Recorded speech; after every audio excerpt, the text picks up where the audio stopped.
इस पृथ्वी पर आदमी और औरत के अलावा एक और वर्ग है जिसे ना तो हम आदमी कह सकते हैं और ना ही औरत। देखा गया है कि ये वर्ग समाज से कटा कटा सा रहता है।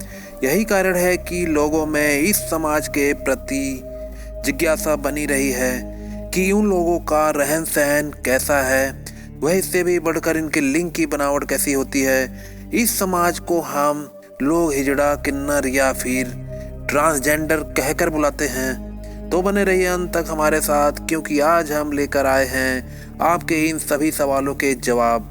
ज्योतिष के अनुसार वीर की अधिकता से पुत्र उत्पन्न होता है और रक्त के अधिकता से कन्या उत्पन्न होती है। वीर और रज समान हो तो किन्नर संतान उत्पन्न होती है। एक मान्यता है कि ब्रह्मा जी की छाया से किन्नर की उत्पत्ति हुई है। दूसरी मान्यता यह है कि अरिष्टा और कश्यप ऋषि से किन्नर की उत्पत्ति हुई है। किसी नए व्यक्ति को किन्नर समाज में शामिल करने के लिए भी नियम है। इसके लिए कई रीति रिवाज हैं जिनका पालन किया जाता है। नए किन्नर को शामिल करने से पहले नाच गाना और सामूहिक भोज होता है। कुंडली में बुध, शनि, शुक्र और केतु के अशुभ योगों से व्यक्ति किन्नर या नपुंसक हो सकता है। किसी किन्नर की मृत्यु के बाद उसका अंतिम संस्कार बहुत ही गुप्त तरीके से किया जाता है। हिजड़ों की शव यात्राएं रात्रि को निकाली जाती है। शव यात्रा को उठाने से पहले जूते चप्पलों से पीटा जाता है। किन्नर मुर्दे को जलाते नहीं बल्कि दफनाते हैं। किन्नर के मरने के उपरांत पूरा हिजड़ा समुदाय एक सप्ताह तक भूखा रहता है। किन्नर समाज की सबसे बड़ी विशेषता है कि मरने के बाद ये मातम नहीं मनाते। किन्नर समाज में मान्यता है कि मरने के बाद इस नरक रूपी जीवन से छुटकारा मिल जाता है, इसीलिए मरने के बाद हम खुशी मनाते हैं। किन्नर समुदाय के सदस्य स्वयं को मंगलमुखी कहते हैं, क्योंकि वह सिर्फ मांगलिक कार्यों में ही हिस्सा लेते हैं, मातम में नहीं। किन्नरों की दुनिया का एक खौफनाक सच यह भी है कि ये समाज ऐसे लड़कों की तलाश में रहता है जो खूबसूरत हो, जिसकी चाल ढाल कोमल हो, जो आगे बढ़ने का ख्वाब देखता हो। ये समुदाय उससे नज़दीकियां बढ़ाता है और फिर समय आते ही उसे बधिया कर दिया जाता है।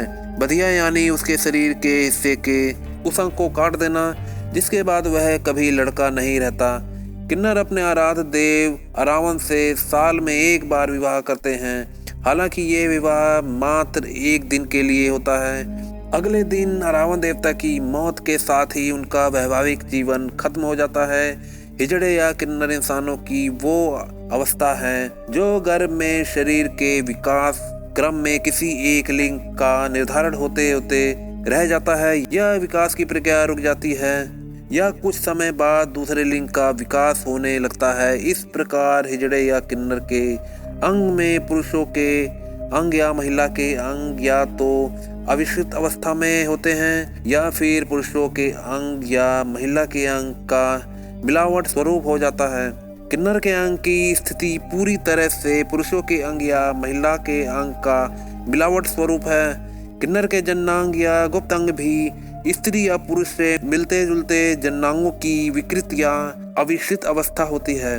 कुछ ट्रांस यानी मिलावटी स्वरूप लोग एक पुरुषों के अंग और अंडकोश के साथ पैदा होते हैं, जबकि दूसरे कुछ लोग महिला के अंग और अंडाशय के साथ पैदा होते हैं। अब आप हमें कमेंट्स में बताइए कि आपको किन्नरों की कौन सी बात सबसे अजीब लगती है। तो दोस्तों, आज के लिए इतना ही। अगर वीडियो आपको पसंद आई हो तो लाइक, शेयर और सब्सक्राइब जरूर कर देना। मिलता हूँ नेक्स्ट वीडियो में। ओके।